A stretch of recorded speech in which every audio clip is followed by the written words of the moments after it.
ሰይጣንን አውቀዋለሁ። ከሩቅ ብቻ አይደለም፣ ተቀምጬም አይቼዋለሁ። ለረጅም ጊዜ ተነጋግረን ነበር። ለ13 ዓመታት በጨለማው መንግሥት አገለገልኩ። ይህ ታሪክ የሚያሳየው የጸሎት ኃይል፣ የሰይጣን ማታለያና በመንፈሳዊ ዓለም ያየሁትን ነገር ነው። አሁን የማካፍለው ምስክርነት በጥንቃቄ አድምጡት። እንኳን ወደ ጎስፕል አማሪክ ቻናል በደህና መጣችሁ። ስሜ ሙዱዲዛ ዋኩባንጎ ነው። አባቴ ጂያኒ ጊዜውን ሰጥቶ ወደዚህ ስላመጡ እናመሰግናለን። በመጀመሪያ በየትኛውም ቦታ ያላችሁ ወንድሞችና እህቶቼ በሙሉ በጌታ በኢየሱስም ሰላም እንላችኋለን። እግዚአብሔር በሕይወታችን ላይ ላደረገው ቸርነት ምሕረት እናመሰግናለን። ዛሬ የምሰማው ምስክርነት በጣም ጥልቅ ነው። ከእግዚአብሔር ጋር የጀመረ እምነት ጉዞ፣ ከዚያም ወደ ጨለማ መንግሥት የወሰደው ልምድ እና የመጨረሻ ያየውን ያለፈበትን ሁሉ የሚያካፍል ምስክርነት ነው። እንግዲህ ከዚህ በታች ያለው ምስክርነት እንስማ። እንደምን አላችሁ ወንድሞቼና እህቶቼ፣ በሁሉም ቦታ ያላችሁት በጌታ በኢየሱስ ስም ሰላም እንላችኋለን። እኔ ሙዱዲዛ ዋኩባንጎ ነኝ። ዛሬም እንደተለመደው ከኛ ጋር አንድ መምህር አሉ።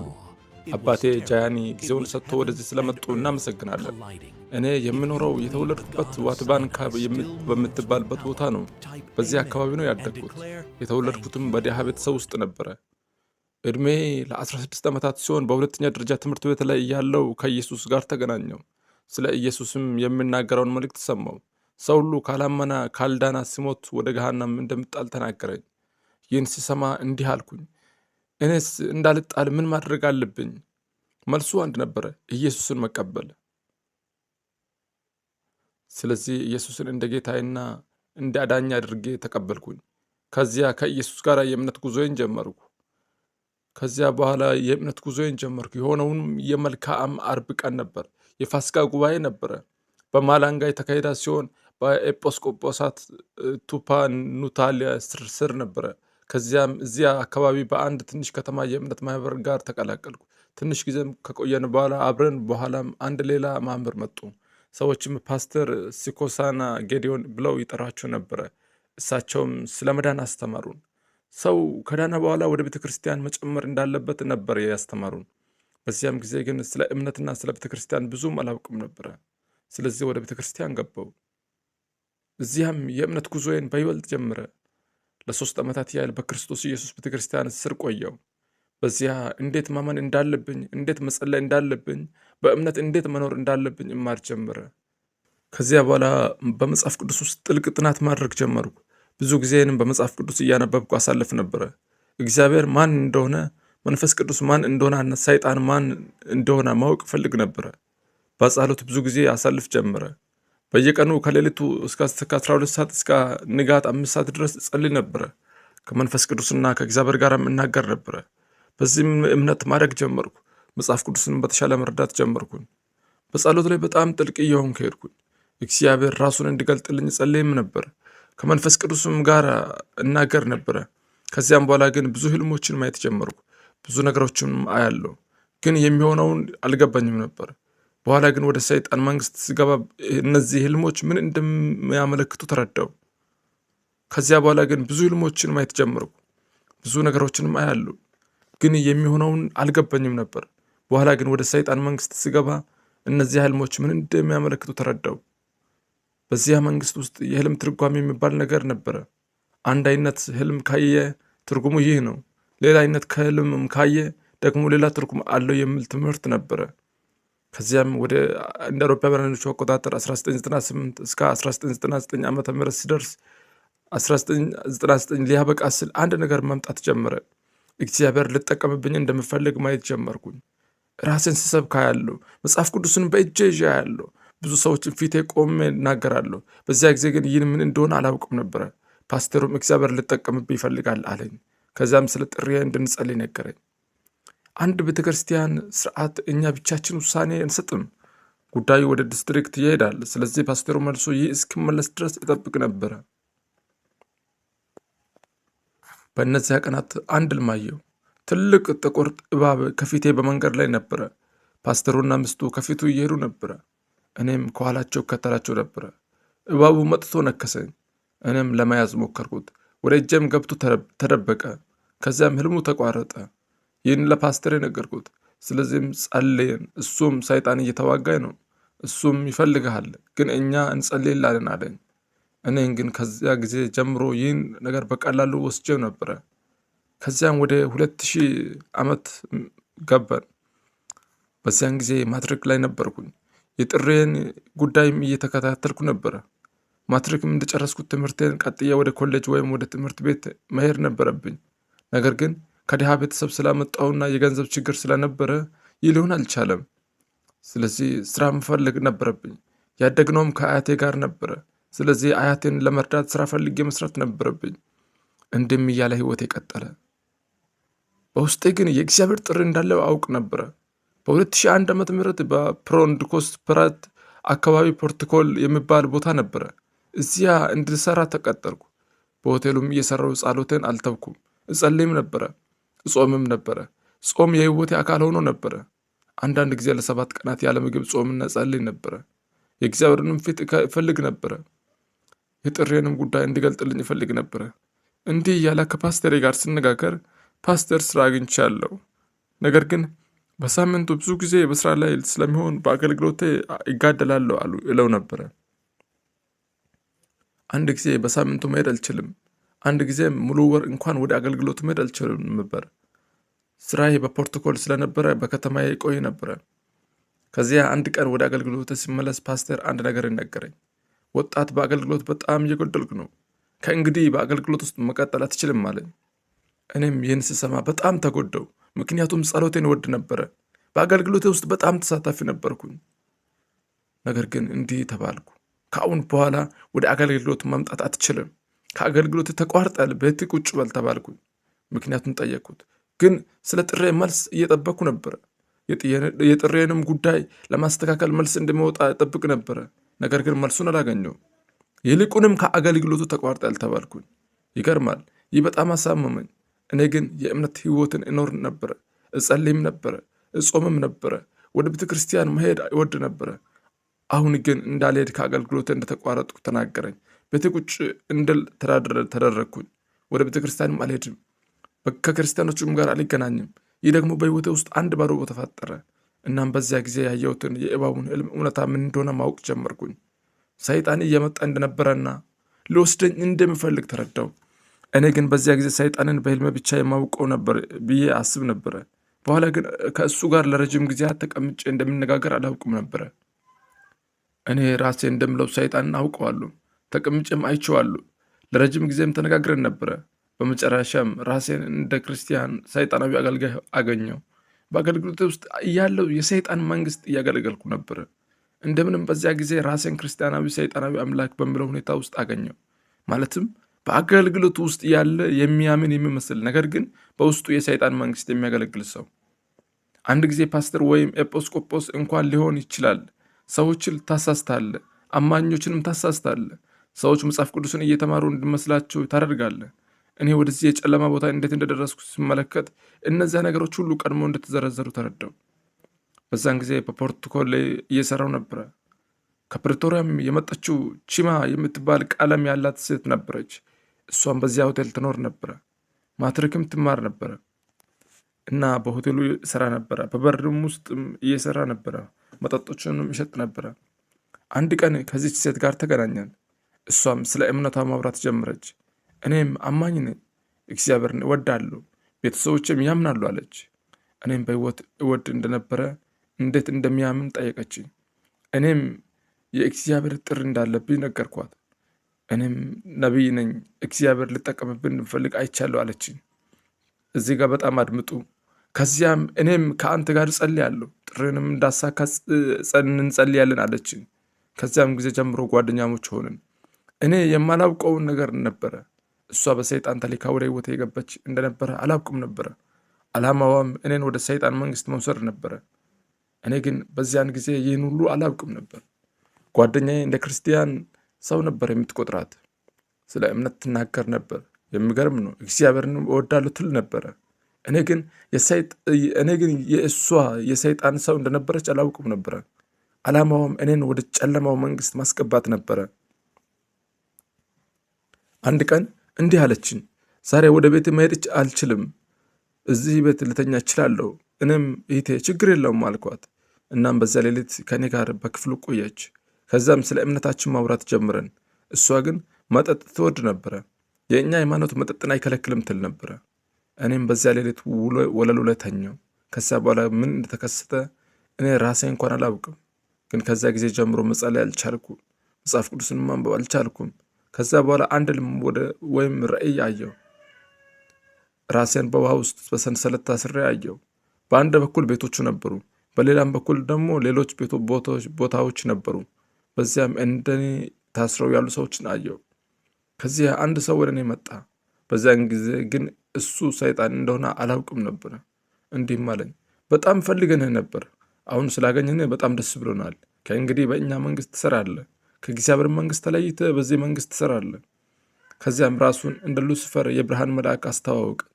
ከዚያም እንዲህ አለኝ፣ ከእንግዲህ የእኛ ሰራተኛ ትሆናለህ፣ በዚህ መንግስት ትሰራለህ። እኔም ከ2000 ዓመት ጀምሮ በጨለማው መንግስት ውስጥ ለ13 ዓመታት እንዳገለገልኩ ነበር የሚናገረው። በክርስቲያን ሕይወቴ ውስጥ ጸሎት በጣም ይወድ ነበረ። በጥልቅም ጸልይ ነበረ፣ እጾምም ነበረ፣ የእግዚአብሔርም ቃል አነብ ነበረ። ነገር ግን ወደ ጨለማ መንግስት ስገባ ይህ ሁሉ ነገር ለዚያ መንግስት ችግር እንደሚሆን ተናገረኝ። አንድ አማኝ ስጸልይና የጌታን ቃል ሲያነብ ሰይጣንን መንግስት እንደሚያናውጥ ኃይሉንም እንደሚያጣ እናይ ነበረ። አማኞች ሲጸልዩ ከአፋቸው እሳት እንደሚወጣ እና በኢየሱስ ስም እሳት ወደ ተጠራበት ቦታ እንደሚሄድ ይናገረን ነበረ። እናም ሰይጣን ከአጋንንቶች ይሸሻሉ ተብሎ ይናገር ነበረ። እንዲሁም አጋንንት መንፈሳዊ ፍጥሯን እንደሆኑና እንደማይሞቱ ይናገር ነበረ። ሰይጣን ከሰማይ ሲወድቅ ከመላእክቱ አንዳንዶቹ ከእሱ ጋር እንደወደቁ ይናገር ነበር።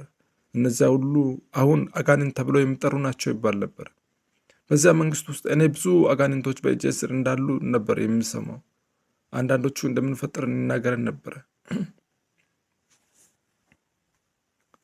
እንዲሁም በሆስፒታሎች የሚደረጉ ነገሮች እና ህፃናት ከማህፀን የሚወሰዱ ሂደቶችን ከጨለማ መንግስት ስራ ጋር እናያይዝ ነበረ። እነዚህም እንደሚወሰዱና በመንፈሳዊ ዓለም እንደሚያድጉ እና ወደ አጋንንታዊ ስራ ቤት እንደሚቀላቀሉ ይናገር ነበረ። ከዚያ በኋላ በዚያች የጨለማ መንግስት ውስጥ ስራ ተሰጠኝ። ግን ወደዚህ ከመግባቴ በፊት አንድ ነገር ማብራራት ትፈልጋለሁ። በሰይጣን መንግስት ውስጥ በመኖር ማለት በምድር ላይ እየኖሩ ሁለት አይነት ህይወት መኖር ማለት ነው።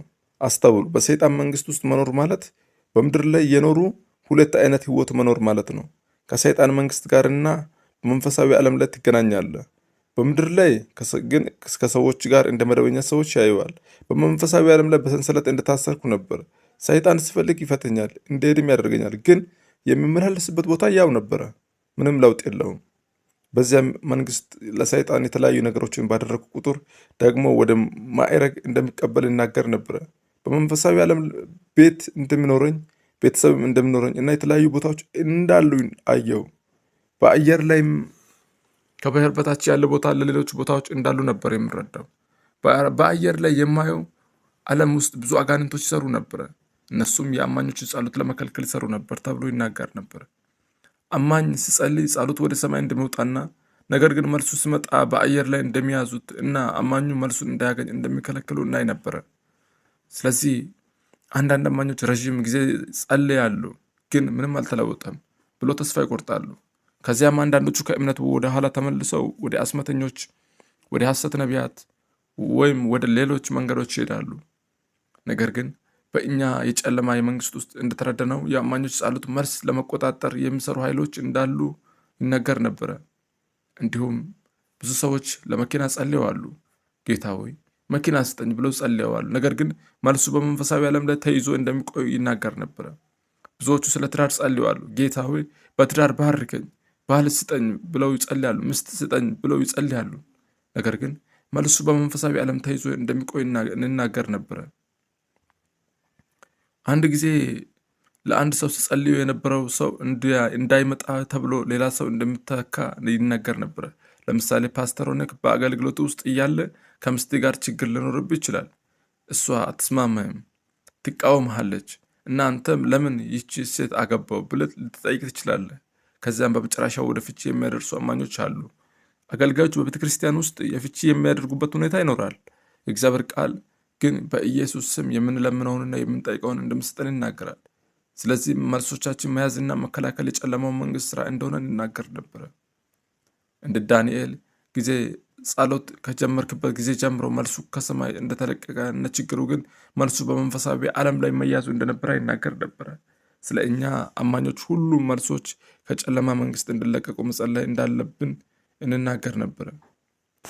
በመንፈሳዊው ዓለም ላይ የአማኞች መልሶች የሚያዙበት የሚቀያየሩበት እና ሰይጣን የሚያታልልበት ቦታ እንዳለም እናውቅ ነበረ። የክርስቲያን ሰይጣናዊ አምላኪ ስራ ዋና ስራቸው ደግሞ ሰዎችን ማታለል፣ ማሳሳት ነው። የአማኞችን ጸሎት መልስና ማዛባት እንዲሁም እግዚአብሔር አይሰማም ብለው እንዲያስቡ ማድረግ ነው። ዓላማው ሰዎችን እግዚአብሔር አለ ብለው እንዳያምኑ ማድረግ ነው። ምክንያቱም የመዳን ጉዳይ ለሰይጣን ትልቅ ጉዳይ ነው። ሰው አምኖ መዳንን ካገኘ ወደ ሰማይ ይሄዳል። ስለዚህ ሰዎችን ወደ እምነት እንዳይመጡ ማሳሳት ይፈልጋል ተብሎ ይነገር ነበረ። እንዲሁም አማኞች ይህን የእምነት ነገር አይሰራም፣ ወደ ቀድሞ ህይወታችን ተመለሱ ብሎ ማሳሳት ነው። በዚያ መንፈሳዊ ዓለም እኔም እንደ ምድር ያለ በጣም ውብ ቦታ አየው። ትልልቅና ውብ ቤቶች፣ ዕቃዎች፣ መኪናዎች ነበሩ። ከተማም በጣም ውብ ነበረች። እኔም በምድር ላይ ይኖር ነበረ። ነገር ግን የሚኖረው ህይወት በአብዛኛው በመንፈሳዊ ዓለም ነበረ። በምድር ላይ እንዳለው ይታይ ነበር። ነገር ግን ከህይወቴ ውስጥ ወደ 90% የሚጠጋው በመንፈሳዊ ዓለም ነበረ። እስከ 2013 ዓ.ም ድረስ ይህ ሁኔታ ቀጠለ። ከዚያም ከክርስቲያን እምነት ውስጥ የመጣ አንድ ሰው እንደገና በህይወቴ ውስጥ ገባ። እኔም ወደ ኋላ አልተመለስኩም። በእምነቴ ቀጠልኩ። ምስክርነቴን መናገር ጀመርኩኝ። እኔ ምስክርነቴን መናገር ሲጀምር ግን አንዳንድ አማኞች መፍራትና በሌላ አይነት ማየት ጀመሩ። ምክንያቱም እኔ በሰይጣን መንግስት ውስጥ ስኖር ያየኋቸውን ነገሮች እና ያደረግኳቸውን ስራዎች እናገር ነበረ።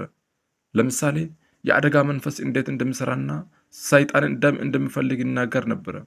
ወደ መንገዶችም ወደ መገናኛ መንገዶች ሄደን የአደጋ መንፈስ እንድንተክል ይናገረን ነበረ። እኛም ይህን እያደረግን ነበረ። አደጋ እንዲከሰትና ደም እንዳይፈስ ይፈለግ ነበረ።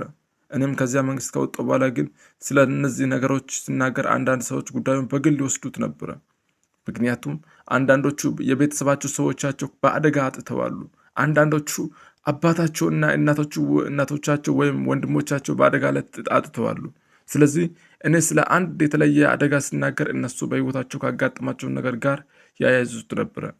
ለምሳሌ በማላንጋ መንገድ የተከሰተው የአደጋ ጉዳይ ስናገር እና በዚያ ጊዜ ከሰይጣን መንግስት ውስጥ ሲኖር እኛ የምናደርገውን ስራ እያብራራው ነበረ። አሁን ግን ከዚያ መንግስት ወጥቻለሁ። ከእንግዲህ በዚህ መንግስት ውስጥ አይደለሁም። ነገር ግን ሰዎች እሱ አሁንም ይህን ነገር እያደረገ ነው ብሎ ማሰብ ጀመሩ። ይህም ጥላቻ አስከተለ። በሌላ ይመለከቱኝ ጀመረ። እኔ በመጨረሻ ይህ ምስክርነት መናገር ማቆም አለብኝ፣ ምክንያቱም እኔን እያሳሳተኝ ነው ብዬ አሰብኩኝ። ከዚያ በኋላ በዚያ የጨለማ መንግስት ውስጥ ስለነበረብኝ ሁኔታ ስለማገኘቱና ማዕረጎቹ እናገር ነበረ። በመንፈሳዊ ዓለም ላይ ቤቶችና ሌሎች ነገሮች እንደሚሰጡኝ ነበረ። በዚያ መንፈሳዊ ዓለም ውስጥ ሌላ ትልቅ ስራ ነበረ። አንተም ሄደህ ለሌሎች ሰዎች እነዚህን ነገሮችን ማንገር አለብህ። በመንፈሳዊ ዓለም ላይ የምንማረው ትልቁ ምስጢር ደግሞ ምስጢሩ ለማንም ሰው እንዳትናገር ነበረ። እሱ ምስጢር ነው። ወደዚያ መንግስት ለመግባት ፈቃደኛ ካልሆነ ሰው ጋር ስለዚህ ነገር አትናገር ይባል ነበረ። እኔ ግን ወደ ሰይጣን መንግስት ከመግባቴ በፊት በምድር ላይ እያለሁ ህይወቴ በደንብ እንደማሄድና የማስተውልበት ጊዜ ነበረ። ስራ ለማግኘት በጣም ተቸግሬ ነበረ። እኔ ግን የእግዚአብሔርን ጥሪ እንዳለብኝም አምን ነበረ። እኔ በዚህ ጊዜ እምነት ውስጥ እያለው ለስኬቴ በጣም እፈልግ ነበረ። ከዚያም ሌሎች ሰዎች ወደ ከተማ ሄደው የሚያገኙትን ስኬት ማየት ጀመርኩ። ይህ ሰው አልተማረም፣ ነገር ግን ዛሬ የሚነዳውን መኪና ተመልከት። ይህ ሰው አልተማረም፣ ያለውን ንግድ ተመልከት እያልኩ አስብ ነበረ። እኔም ገንዘብ እንዲኖረኝ በጣም እፈልግ ነበረ። እንደ ሩቡ ምሽት በሆቴል እየሰራው እያለ ወደ ዩኒቨርሳል የሚባል ቦታ ሄድኩኝ።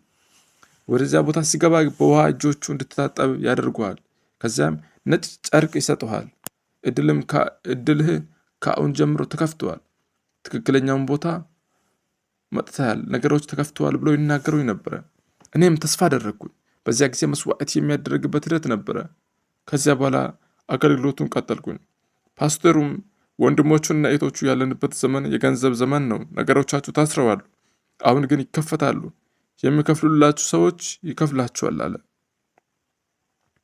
ነገር ግን አንድ ደረጃ መውሰድ አለባችሁ። ይህ ደረጃ እግዚአብሔር መታመን ነው አለ። ከዚያም የምንሰጠውን ገንዘብ መጠን መጥራት ጀመረ። 1000 ራንዳ የሚሰጥ ማን ነው አለ።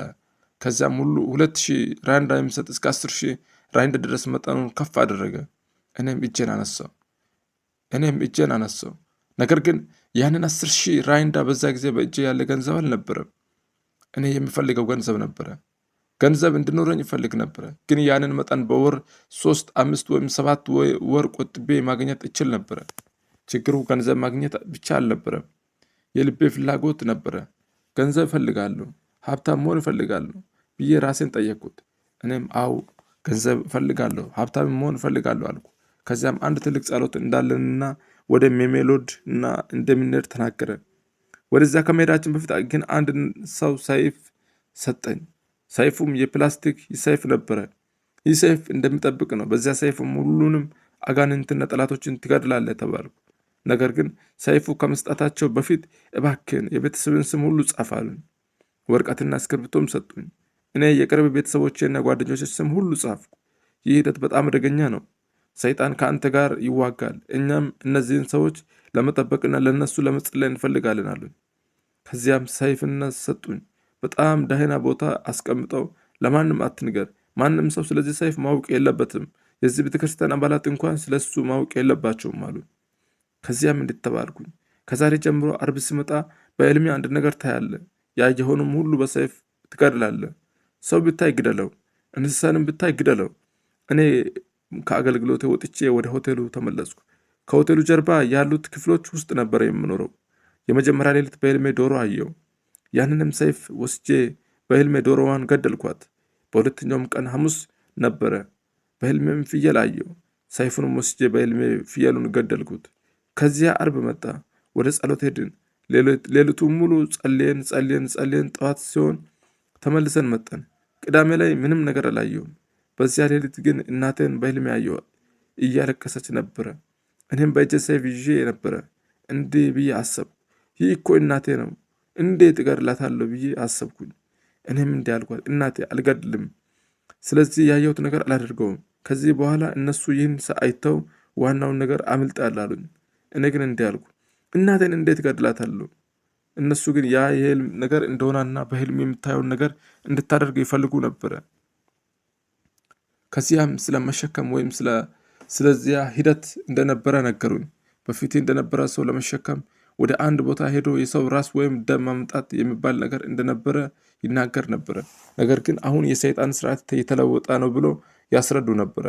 በአካል ስትሄድ በህልምም የምታየውን ነገር በህልምም ካደረክ በህልምም በማድረግ ላይ እንደሚከሰት ይናገር ነበረ። እነዚያ ነገሮች ከመሆናቸው በፊት ስለ ቴሌቪዥን፣ ስለ ስልክና ስለ ስክሪን እንደዛሬው ነገር አልነበረም። እነሱ ግን በመንፈሳዊ ዓለም የሚባሉት ሚረርስ ቴሌቪዥን እንደሚጠቀሙ ይናገሩ ነበረ። እነዚያም የአማኞችን ህይወት ለመከታተል እንደሚያገለግሉ ነበረ። አንድ ሰው በምድር ላይ ምን እያደረገ ነው? ወዴት እየሄደ ነው? ምን እየሆነበት ነው? ይህ ሁሉ ከመንፈሳዊ ዓለም ለመከታተል እንደሚችሉ ይናገር ነበረ።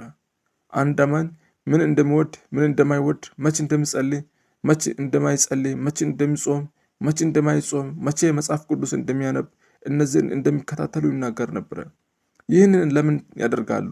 አንድ አማኝ ለማጥቃት ከፈለጉ የት እንደሚያገኙት፣ እንዴት እንደሚደርሱበት ለማወቅ ነው ይባል ነበረ። ከዚያ በኋላ ሁለተኛ ሙከራ ተደረገ። ያ ግን አልተሳካም። እኔም አንዲትን አሮጊት ሴት በህልሜ ለመግደል አልቻልኩም። ከዚያ ሌሊት ሌላ ሰው መጣ። ይህ ሰው ከናይጄሪያ የመጣ ነው። የባህላዊ ሐኪም ነበረ። እኔ ግን ገንዘብ ይፈልግ ነበረ። በጣም ተቸግሬ ስለዚህ ወደ እሱ ሄድኩ። እሱም 600 ይፈልጋሉ አለኝ። እኔም የገንዘብ ስለምፈልግ ሰጠሁት። ከዚያም ሌሊት ሄደን እንዳለ ነገረኝ። መጀመሪያ ስርዓቱ መፈጸም አለብኝ አለኝ። ከዚያም እንደሚያጥበኝ ነገረኝ። እኩለ ሌሊት ላይ እንድታጠብ አደረገኝ። የዶሮም ደም እንደምጠቀም ነገረኝ። አትፍራ፣ ጠንካራ መሆን አለብህ አለኝ። እኔ መሞት ቢኖርብኝ ግድ የለኝም፣ ገንዘብ እፈልጋለሁ አልኩኝ። ከዚያም በዚያ ደም እንድታጠብ አደረገኝ። ከዚያ የተባሉትን ዘይቶች ተጠቀመብኝ። ከዚያም በዚህ ክፍል ውስጥ እስከ እኩለ ሌሊት ትቆያለህ። እኩለ ሌሊት ላይ አንድ ጉብኝት ይመጣል። ያ ጉብኝት ስለዚህ ገንዘብ የሚነግርህ ነገር ይኖራል አለኝ። አስተውሉ፣ ይህን ሁሉ የሚያደርገው ባህላዊ ሐኪሙ ነው እንደዚህ ያደረገ ያለው። ከዚያም እዚያ ተቀምጬ መጠበቅ ጀመርኩ። ክፍሉ ጨለማ ነበረ። በታች ያለው ብርሃን ትንሽ ነበረ። በጣም ጨለማ ስለነበረ ምንም ነገር በግልጽ ማየት አልችልም ነበር። የሚታየው ነገር ቢኖር እንኳን እንደ ጥላ ብቻ ነበረ። እዚያ ተቀምጬ እጠብቅ ነበረ። ክፍሉም ትንሽ መስኮት ነበረው። እኩለ ሌሊት ላይ አንዲት ሴት መጣች። በመስኮቱ በኩል ወደ ውስጥ ገባች። በጣም ረጅም ፀጉር ነበራት። ረጅም ጥፍሮቹም ነበራት። በመስኮቱ በኩል ገብታ ወደ ክፍሉ ውስጥ በሙሉ በሙሉ ገባች። ሰውነቷ ከላይ ሰው መስሎ ነበረ። ከዚያም ወደ ታች ሲወርድ ግን እንደ እባብ ነበረ። ከዚያም እኔን ተመልክታ እንደ እኔ ቋንቋ ተናገረችኝ። እነሆ መጥቻለሁ አለችኝ። ከዚያም ከእኔ ጋር ማውራት ጀመረች። እኔም ከዚያ ተቀምጬ ነበረ። እሷ የመጣችው ስለ ገንዘብ ልነግረኝ እንደሆነ ነበረ የተናገረኝ። እኔም ምን እንደሆነ የሚሆን እጠብቅ ነበረ። ከዚያም በኋላ የተከሰተው ነገር በዚያ ጊዜ ለእኔ በጣም አስገራሚ ነበረ። በተለይም የአማኞች ጸሎት እጅግ ኃይለኛ ነው። ሰዎች በእውነት ሲጸልዩ፣ እግዚአብሔርን ሲፈልጉ እርሱ ሊረዳቸው ይችላል። እኔም ራሴ የተመለስኩበት በራሴ ኃይል አልነበረም፣ የእግዚአብሔር ጸጋ ነው። እርሱም ከዚያ ሁሉ ውስጥ አውጥቶኝ እንደገና ወደ ሰዎች እንድመለስ አደረገኝ። ስለዚህ ወንድሜ እህቴ፣ አንተ ዛሬ በሕይወት ውስጥ ችግር ቢኖርህ ተስፋ አትቁረጥ። ተነስ፣ እንደገና ቁም፣ የእግዚአብሔርንም ፈልግ። ምክንያቱም የእግዚአብሔር ምሕረት እስካለ ድረስ ተስፋ አለ። እኔ ከዚያ ከጨለማ ሕይወት እንደተመለስኩ ሁሉ ለእናንተም የምናገረው መልእክት ይህ ነው። ኢየሱስን አትተወው፣ በእርሱ ጸንተህ ቁም፣ ጸሎትንም አታቋርጥ። እግዚአብሔር ይወድሃል፣ ይጠብቃል። ወደ እርሱ ስትመለስ በምሕረቱ ይቀበልልሃል። ይህ ነው ዛሬ ላካፍላችሁ የፈለግኩት መልእክት። እግዚአብሔር እውነት ለዘላለም እናንተን ይባርካችሁ። እንቀጥል። ሰዎች በህልማቸው የሚያዩት ነገር እንዴት እንደሚተረጉሙ፣ ህልም በሰው ሕይወት ምን ያህል ጊዜ ተጽዕኖ እንደሚኖረው ይናገረን ነበረ። ለምሳሌ አንድ ሰው እየበላ ሲያልም፣ በረሃ ውስጥ ሲሄድ ሲያይ፣ እየታመመ ሲያይ፣ ጥርሱን እንደወደቀ ሲያይ፣ ጸጉሩንም ወይም ጫማውን እንደጠፋ ሲያይ፣ አንዳንዱ ህልም የተለየ ትርጉም እንዳለው እንማር ነበረ። ነገር ግን ከዚያ ዓለም ከወጣሁ በኋላ አንድ ነገር ተረዳው። እያንዳንዱ ህልም በፍርሃት መተርጎም የለብንም። ህልሙ አየው ማለት በቀጥታ አንድ ነገር በእኔ ላይ ይከሰታል ማለት አይደለም። ስለዚህ አማኞች ሁሉንም ነገር በፍርሃት ከመቀበል ይልቅ ቃሉን መመርመርና የጥበብን ከእግዚአብሔር መለመን አለባቸው። ዛሬም ይህን ለማለት እፈልጋለሁ። ህልም ካየ በኋላ አትደንግጥ፣ አትፍራ። ነገሩ በጸሎት አቅርበው። እውነት ከቅዱስ መጽሐፍ ከመመርመር አለብህ። ምክንያቱም የአማኝ መሰረት ፍርሃት ሳይሆን እምነት ነው። እናም በዚያ ጊዜ በጨለማ መንግስት ውስጥ ስኖር ህልሞች በጣም እንመልከት ነበረ። አንድ ሰው ምን እንዳየ እንጠይቀው ነበረ። ከዚያም ያየውን ነገር በተለየ መንገድ ለመተርጎም እንሞክር ነበረ። ለምሳሌ አንድ ሰው በህልሙ እየበላ ካየ፣ ሌላ ሰው በረሃ ውስጥ እየሄደ ካየ፣ ወይም በህልሙ እንደታመመ ካየ ለእያንዳንዱ ነገር ትርጉም እንዳለው እንናገር ነበረ። ጥርስ መውደቅ፣ ጫማ መቃደድ፣ ጸጉር መጥፋት ወይም አንድ ነገር መጥፋት፣ እነዚያን ሁሉ በህልም ትርጓሜ ውስጥ እንጠቀም ነበረ። ነገር ግን ከዚያ ሁሉ ከወጣው በኋላ የተረዳሁት ነገር ይህን ነው። አንድ ህልም ብቻ በሰው ህይወት ላይ ውሳኔ ለመስጠት መሰረት መሆን የለበትም። ስለዚህ አማኝ ሆይ ህልም ካየ በኋላ በፍርሃት አትኑር። ወዲያውኑ ይህን ነገር በእኔ ላይ ልደርስ ነው ብለህ አትወስን። በጸሎት እግዚአብሔርን ጠይቅ። ነገሮችን በጥበብ መመርመር ተማር። እምነትህን በፍርሃት ላይ አትገንባ፣ በእግዚአብሔር ላይ አድርገው። አሁን ወደ ሌላ አስፈላጊ ነጥብ እንሄድ። በጨለማ መንግስት ውስጥ ስለ መንፈሳዊ ማታለያና ሰዎች እንዴት ከእውነታ ለማራቅ እንደሚሞክር እንናገራለን። እኔ ያየሁት አንድ ነገር እጅግ አስፈላጊ ነበረ። የሰውን እምነት በቀጥታ ማጥፋት ሁል ጊዜ አይቻልም። ስለዚህ ሰውየውን እያመነ እንዲቀጥል፣ ነገር ግን ከእውነተኛ ቅድስና፣ ከንስሐ እና ከእግዚአብሔር ቃል እንዲርቅ ማድረግ ይፈልጋል። ይህ ለእኔ ትልቅ ትምህርት ነበረ። ክርስቲያን መሆኔ ማለት በአፍ ብቻ እግዚአብሔርን አምናለሁ ማለት አይደለም። ሕይወታችሁ ከምናምነው እውነት ጋር መስማማት አለበት። ስለዚህ ወንድሜና እህቴ የምትሰሙት ሁሉ በቀላሉ አትቀበሉ። ከቃሉ ጋር አነጻጽሩ። ማንኛውም ትምህርት በመጽሐፍ ቅዱስ ፈትኑት እና ከሁሉ በላይ ከፍርሃት ይልቅ በእግዚአብሔር ይታመኑ። የክርስቶስን መልእክት ተስፋ የሰጠውን የእውነት እና የመዳን መልእክት ነው። እንግዲህ ወደ ሌላ አስፈላጊ ነጥብ እንሂድ። በዚህ ሁሉ ታሪክ ውስጥ ከተማርነው ትልቁ ነገር እውነተኛ ጥበቃ ከእግዚአብሔር እንጂ ከሰው አይደለም ወይም ከቁሳቁስ አይመጣም የሚለውን ነው። ሰዎች አንዳንድ ጊዜ ተስፋ ሲቆርጡ የሚታየው ወይም የሚሰሙ መንፈሳዊ መፍትሄዎች ሁሉ ለመካተል ይፈተናሉ። ነገር ግን እምቢተኛነት በፈጣሪያችን ላይ ማቆም አለብን። ስለዚህ ወንድሜና እህቴ ችግር ቢመጣብህ፣ ፍርሃት ቢይዝ ወይም መንገድ የጠፋብህ ቢመስል ተስፋ አትቁረጥ። ወደ እግዚአብሔር ተመለስ። ቃሉን ፈልግ፣ በጸሎትም ጽና እና የምትሰማው ሁሉ በመጽሐፍ ቅዱስ ፈትን። እውነትን መፈለግ የሚጀምረው ፍርሃት በመተው ነው። እሺ፣ አሁን ወደ ሌላ አስፈላጊ ርዕስ እንሂድ። የህልም ጉዳይ። በዚህ ጊዜ ህልሞች ብዙ ነገሮችን እንማር ነበረ። ሰዎች በህልም የሚያዩት ነገር እንዴት መተርጎም እንደሚቻል እንማርም ነበረ። ለምሳሌ አንድ ሰው ምግብ ስመገብ አየሁ ብሎ ብናገር፣ ወይም በበረሃ ውስጥ እየሄድኩ ነው ብናገር፣ ወይም ታመምኩ ብሎ ብናገር፣ ጥርሱ እንደ ወለቃ ቢያይ፣ ወይም የተቀደደ ጫማ በህልሙ ቢያይ፣ እያንዳንዱ ነገር የተለየ ትርጉም እንዳለው እንማር ነበረ። ነገር ግን ከዚህ ሁሉ ወጥቼ የተረዳሁት አንድ ነገር አለ። ማንኛውም ህልም ወይም መንፈሳዊ ልምምድ በቀላሉ እውነት ነው ብሎ መቀበል አይገባም። እያንዳንዱ ነገር በእግዚአብሔር ቃል መመርመር አለበት። ህልም ስላየ ብቻ ያየውን ነገር መልእክት ነው ማለት አይቻልም። ስለዚህ ወንድሜና የኔ እህት በህልሜ ምክንያት አትፍራ። ነገር ግን የምታየውን ሁሉ እንደ እውነታ አትቀበል። ቃሉን ፈልግ፣ ጸልይ እና ነገሩን በጥበብ መርምር። ዋናው ነገር ፍርሃት ሳይሆን እምነት ነው። እንግዲህ ወደ ሌላ ነጥብ እንሂድ። በዚህ ጊዜ የምንማረው አንድ ነገር፣ ሰዎች በህልማቸው፣ በፍርሃታቸው፣ በጭንቀታቸው መቆጣጠር። አንድ ሰው ህልም ካየ በኋላ ይህ ምን ማለት ነው ብሎ ሲጨነቅ በቀላሉ የምናገረውን ሁሉ ላያምን ይችላል። ስለዚህ የምንሰማው ነገር ሁሉ ሲመረምርና መቀበል አደገኛ ነው። አንድ ሰው ህልም ካየ በኋላ ይህ ምን ማለት ነው ብሎ ሲጨነቅ በቀላሉ የምናገረውን ሁሉ ሊያምን ይችላል። ስለዚህ የሚሰማውን ነገር ሁሉ ሳይመረምር መቀበል አደገኛ ነው። እኔ ከዚህ ሁሉ የተማርኩት ግን ይህ ነው። የእምነታችን መሰረት ህልም ወይም ምልክት ወይም የሰው ቃል ሳይሆን የእግዚአብሔር ቃል መሆን አለበት። ስለዚህ ወንድሜና እህቴ ህልም ካየ አትደንግጥ። አንድ ሰው ይህ ማለት ነው ብሎ ብነግርህ ወዲያውኑ አትቀበል። በጸሎት ፈልግ፣ ቃሉንም አንብብ እና በጥበብ መርምር። እግዚአብሔር ልጆቹን በፍርሃት ሳይሆን በእውነት እንዲመልሱ ይፈልጋል። እንግዲህ ወንድሜና እህቴ ከዚህ በፊት ስለ ህልሞች፣ ስለ መንፈሳዊ ማታለያ ስናወራ አንድ ነገር በግልጽ ማስታወስ አለብን። ሁሉንም ነገር መፍራት አያስፈልግም። አንዳንድ ሰዎች አስፈሪ ታሪኮችን ሲሰሙ በጣም ይደነግጣሉ። ከዚያም በህልማቸው ያዩታል። ነገር ግን ሁሉ እንደ መጥፎ ምልክት ይቆጥራሉ። ይህ ግን ልብህን ወደ ፍርሃት ይመራል። እኔ የተማርኩት ግን አማኝ ሰው የሚሄድበት በፍርሃት ሳይሆን በእምነት መሆን እንዳለበት ነው። ችግር ሲመጣ ጸሎትን አትተው። ጥርጣሬ ሲመጣ ቃሉን ፈልግ። ሰዎች የተለያዩ ነገሮች ሲነግሩ ሁሉንም በቃሉ አትመን። እውነትን ፈልግ፣ በቃሉ ፈትን እና በእግዚአብሔር ታመን። ምክንያቱም የእምነት መሰረቱ ፍርሃት ሳይሆን ተስፋ ነው። እንግዲህ ወንድሜና እህቴ ከዚህ ታሪክ ውስጥ ልንማረው የሚገባ ሌላ ነገር አለ። የሰው ህይወት በፍርሃት መመራት አይገባም። አስፈሪ ታሪኮችን ስንሰማ ልባችን ሊደነግጥ ይችላል፣ ግን ይህን እንድንበረታ እንጂ ተስፋ እንድንቆርጥ አይደለም። እውነተኛ ጥበቃ የሚጀምረው ከእግዚአብሔር ጋር ባለን ግንኙነት ነው።